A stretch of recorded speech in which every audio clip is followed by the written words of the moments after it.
मोठ्या उत्साहाने दहीहंडी लावून सलामी देणाऱ्या महिला दहीहंडी अहमदनगर शहरामध्ये भारतीय जनता पक्षाची आणि जेव्हापासून मला भारतीय जनता पक्षाचं पद मिळालं तेव्हापासून आम्ही दहीहंडीचं 8वं वर्ष सुरू आहे. तसेच नागरिक प्रतिसाद देत असतात. या दहीहंडीच्या निमित्ताने आम्ही वेगवेगळे सांस्कृतिक कार्यक्रम असो, आपल्या आशा वर्कर असो, रिक्षावाले महिला असो, या आपल्या अंगणवाडीवाल्या महिला असो, अशा वेगवेगळ्या क्षेत्रामध्ये ज्या महिलांनी त्यांचं योगदान दिलेलं आहे त्या महिलांचा आम्ही नेहमी सत्कार करत असतो.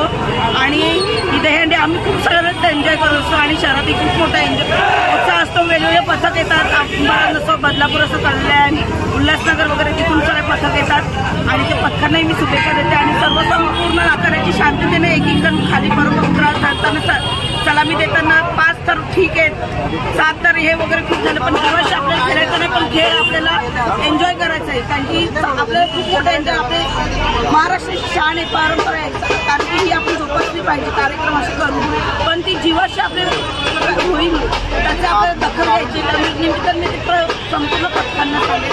सगळ्यांनी शांततेने 5 तर लास्ट खूप तीच एन्जॉयमेंट आहे. एक विजयान त्यांची स्वतःची काळजी करावी. आणि आमचे माननीय पंतप्रधान नरेंद्रजी मोदी, माननीय उपमुख्यमंत्री साहेब देवेंद्रजी फडणवीस यांनी सर्व गोविंदा पथकांसाठी विमा काढलेला